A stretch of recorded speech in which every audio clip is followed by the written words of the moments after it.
A few moments later.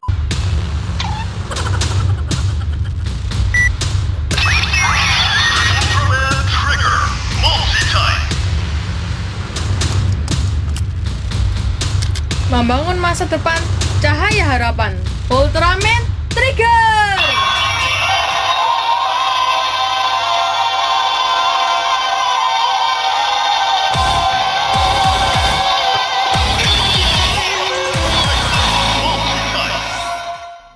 Halo, jumpa lagi di Calvin Channel. Di video kali ini, yuk kita bahas bareng hal-hal unik dan hal-hal lucu dalam Ultraman Trigger episode 8. Ya, awalnya sih memang udah nggak mau bikin video ini karena sudah banyak channel yang ngebahas Ultraman Trigger episode 8 ini. Tapi karena nggak tahan, nggak kuat gitu ya, jadi pengen sharing buat teman-teman sekalian yang udah nonton. Yuk kita lihat, di sini nih banyak kejadian kocak dan unik, bahkan kejadian yang nggak masuk akal. Lucu banget. Ini mungkin adalah episode paling lucu dari Ultraman Trigger sepanjang episode 1 sampai 8. Nah, kalau kalian pengen tahu hal-hal lucu apa yang berhasil ditangkap oleh Calvin Channel, tetap di Calvin Channel.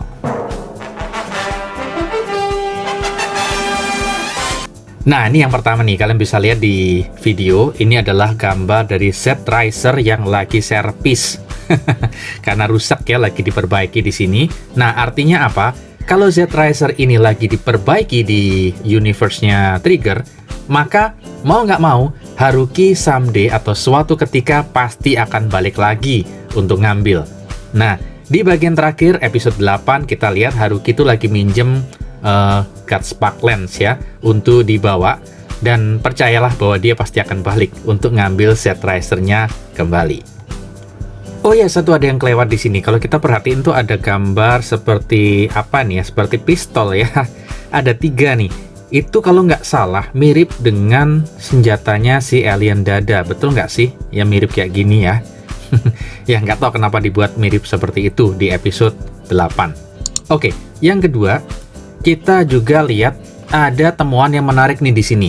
Kalau kalian perhatiin, yang dipegang nih. Nah, ini ada flash disk yang dipegang. Nah, kalau kalian perhatiin di sini warnanya itu keemasan. Nah, ini sebenarnya pemicu untuk jadi apa nih ya? Prediksiku sih ini adalah pemicu untuk Ultraman Trigger yang versi glitter. Trigger glitter. Oke, warnanya emas. Kita nantikan saja apakah benar ini adalah pemicu untuk Trigger yang versi glitter. Ini aneh banget nih. Terus kemudian di gambar berikutnya ini juga ada adegan yang menarik. Ignis yang lagi stres, kayaknya dia lagi gacha, itu ada ultra rare gitu ya. Dia lagi gacha, lagi pakai gadget, terus tiba-tiba sistem informasinya itu dibajak oleh alien dada. Dihack semua sistemnya, rusak. Nah, jadi dia jadi stres banget nih. Kayaknya dia juga suka gacha nih ternyata si Ignis.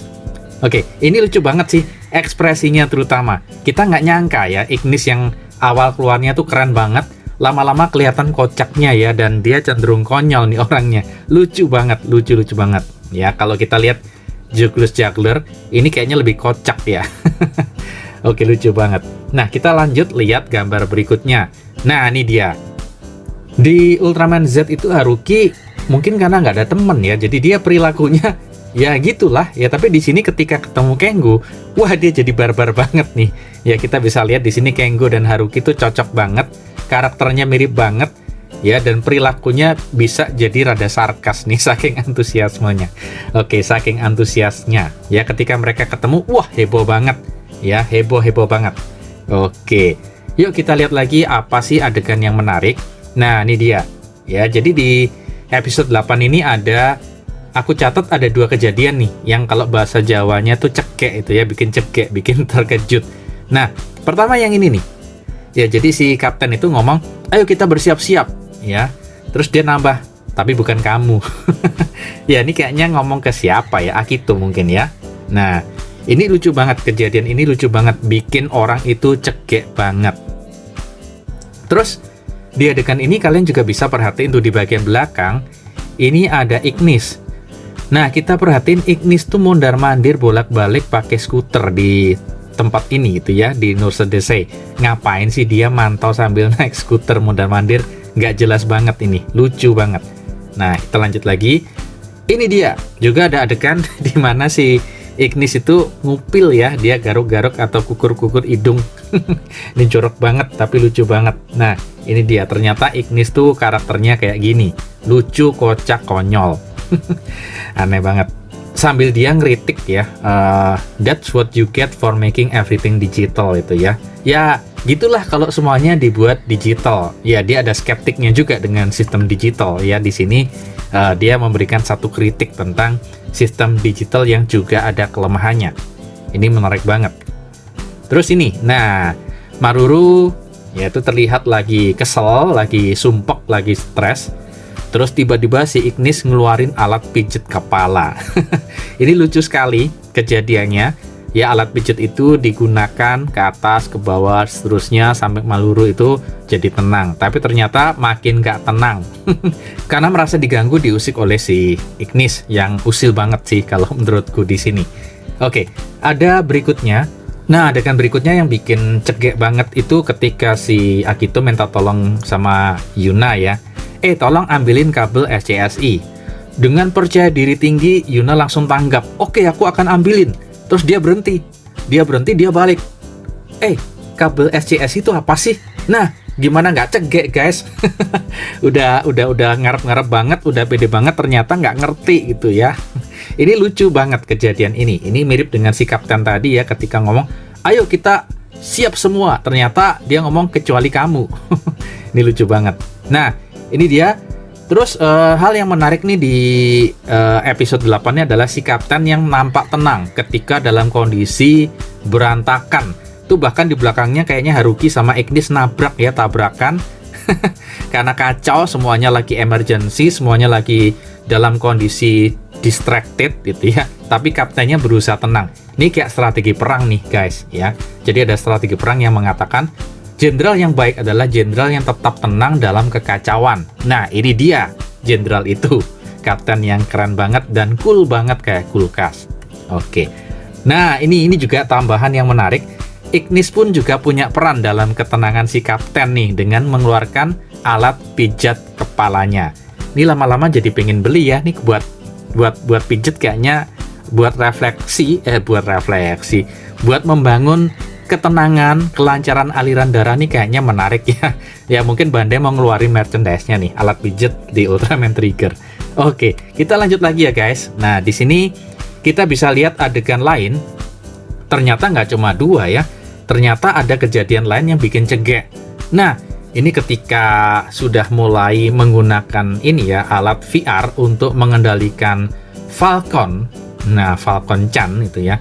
Ternyata Nanashi ini kaget banget gitu ya. Ketika masuk tuh kayaknya udah keren banget nih, masuk dimensi, keren. Tapi ternyata muncul permainan jadul.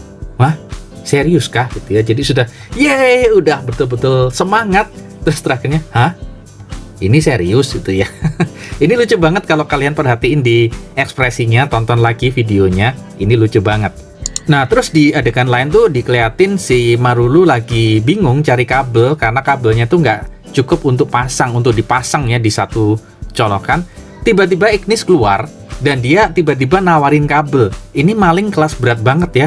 Jadi mulai senjata-senjata kaiju, ya kan, weapon-weapon Ultraman, semuanya diincar, termasuk kabel itu juga diincar untuk dicolong. Ini keren banget malingnya. Maling serba ada tuh dia, si Ignis. Oke, terus apa lagi? Nah, ini tampilannya ketika Nanashi itu memasuki ruang VR dari Falcon, itu yang muncul malah game. Nah, game simulasi, ini kayak game zaman dulu ya, Space Commander atau apa kalau nggak salah ya. Game yang tembak-tembakan itu pesawat untuk ngancurin musuh yang ada di bagian atas. Ini lucu banget. Ternyata Dada pun juga punya sense of humor, sense of fun yang tinggi. Buktinya, dia memberikan satu permainan, game, atau disebut gamifikasi. Ya, untuk men-challenge para tim dari God Select. Oke, kita lihat lagi. Nah, bicara tentang Dada di episode 8 ini aku juga nyimpulin bahwa siapa sebenarnya yang menjadi pilot terkeren, terhebat dari King Joe Storage Custom. Nah, tak lain adalah si Dada itu sendiri. kalian bisa lihat nih, bagaimana Dada itu mengoperasikan Kingjo Storage Custom. Kayaknya ini adalah pilot yang paling keren ya. Bahkan Haruki, Yoko pun semuanya lewat ya. Di sini Kingjo Storage Custom kelihatan optimal banget dalam mengerahkan kekuatannya. Nah, berikutnya nih waktu proses Henshin nih. Nah, karena Haruki itu baru berapa kali ya, 1 kali ya menggunakan DX Sparkline ini, jadi dia agak kagok. Kalian bisa perhatiin tuh, 2 kali Haruki itu noleh pada Kengu atau ngerpek gitu ya, atau dia pengen cari tutorial gimana sih cara pakainya. Ini lucu ya, jadi Haruki itu kelihatan kagok banget karena memang itu alat yang baru, dan ini memberikan kesan realistis di episode 8 itu ya, kalau Haruki itu memang betul-betul orang yang baru belajar. Nah, ini dia, ini menarik banget ya, Haruki ngerpek si Kengo. Nah, balik lagi ke pesawat, kita bisa lihat di sini ternyata di bagian belakang nih, Ignis masih mondar-mandir pakai skuter nggak jelas punya siapa itu. Dia maju, dia mundur kayak bola bekel, maju mundur nggak jelas. Ini adegan lucu banget ya, semuanya serius, dia mondar-mandir nggak jelas. Oke, kemudian akhirnya Nanase berhasil mengalahkan bos dari permainan Space Commander tadi. Oke, terus ini juga banyak warganet, netizen budiman itu yang juga ngait-ngaitin posisi tangan dari si Dada dengan dikaitin dengan si Black Panther. Nah, katanya kalau Black Panther itu Wakanda Forever, kalau di sini Wakandada Forever. Lucu banget ya, itu memang gayanya kebetulan rada mirip dengan si Black Panther. Oke, kita lanjut lagi. Nah, tuh dia, Ignisnya mondar-mandir lagi. Ya, ini posisi ketika Ultraman atau Nurse Desei itu berhasil menghancurkan Kingjo Storage Custom. Nah, mereka lagi celebrating. Kemudian si Ignis tuh mundur dengan skuternya. Nggak jelas banget guys, nggak jelas. Oke, terus kemudian ini yang juga cukup menyedihkan ya. Akhirnya Kingjo itu harus dihancurkan. Dan si Haruki, Ultraman Z, dia bilang, I have to bring this back or they'll be mad. Dia bilang, aku harus bawa pulang ini lagi. Kalau enggak mereka bakal marah. Ini mungkin Bako ya, Bako, Yoko, dan teman-temannya bakal marah ya, karena Kingjo-nya nyasar ya dan hilang gitu ya. Jadi mau nggak mau, Haruki ini punya tanggung jawab yang gede banget. Dia akan bawa pulang balik Kingjo apapun kondisinya untuk diperbaiki. Oke, terus nah, ini yang aku suka dengan karakter si Haruki ya. Terus terang aku suka banget dengan karakteristik dari seorang Haruki. Nah, di sini Kengo bilang, kamu membuatku sadar bahwa aku saat ini punya partner yang terbaik. Aku punya rekan kerja yang terbaik. Ya, dan aku punya tim baru yang baik. Nah, jawaban Haruki adalah, aku nggak ngelakuin apa-apa kok. Ini adalah tanda kerendahan hati seorang Haruki. Ini aku suka banget nih kata-kata I didn't do anything. Ya, intinya Haruki berusaha untuk merendahkan diri. Ya, aku nggak ngapa-ngapain kok gitu ya. Thank you aja kalau kamu bilang gitu. Oke, terus berikutnya ini juga lucu. Persahabatan Kengo ini dengan Akito tuh lucu banget ya. Kayaknya mereka tuh bermusuhan tapi kadang juga kayaknya mereka juga sahabatan gitu ya. Ini aneh banget. Lucu banget di sini. Dan di adegan terakhir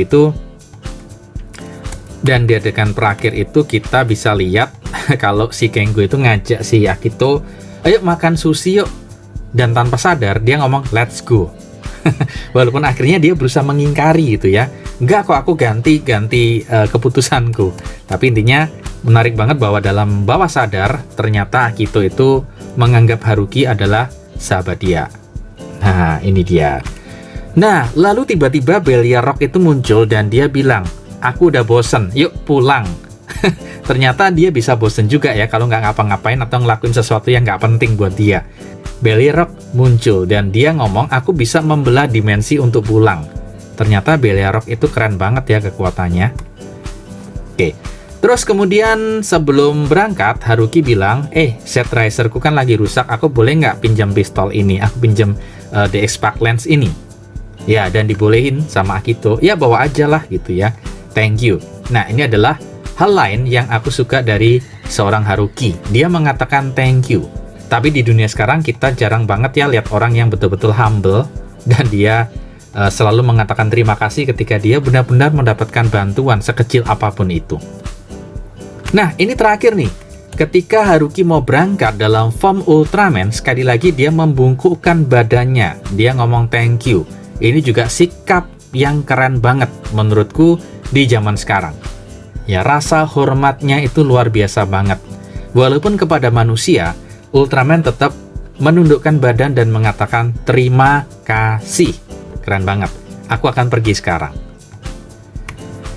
Ya, dan bagian terakhir nih, kita bisa lihat kalau ternyata Yuna itu mulai sadar. Kalau di adegan episode sebelumnya, Yuna kan nggak sadar ya ketika jadi Yusare. Tapi di sini dia sudah mulai sadar. Aku ngerti kok ketika aku mendorong si alien dada tadi terpental. Wah, dia mulai sadar. Ini adalah proses pembangunan kesadaran kemanunggalan antara Yuna dan Yusare. Dan suatu saat, kita akan percaya dan kita akan lihat bahwa Yuna akan sadar dia adalah Yusare dan dia bisa mengendalikan tubuhnya, pikirannya secara penuh. Oke guys, itu saja temuan-temuan yang menarik, unik, dan lucu yang kita bisa dapetin di episode 8. Ternyata banyak banget ya. Oke, sekian dulu dan jangan lupa untuk selalu support Kelvin Channel dengan cara like dan subscribe Kelvin Channel.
Kali ini aku akan bantu sedikit Ultraman.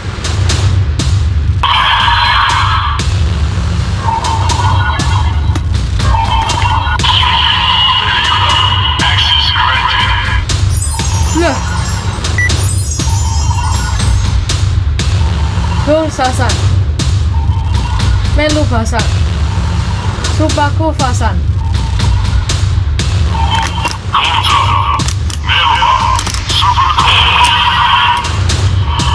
Pinjamkan aku kekuatan kegelapan.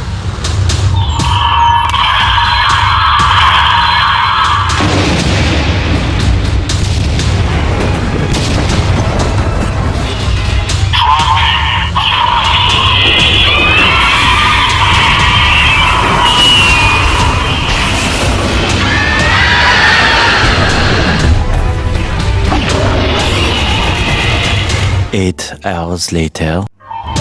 Gan Pisan, Rekubasan.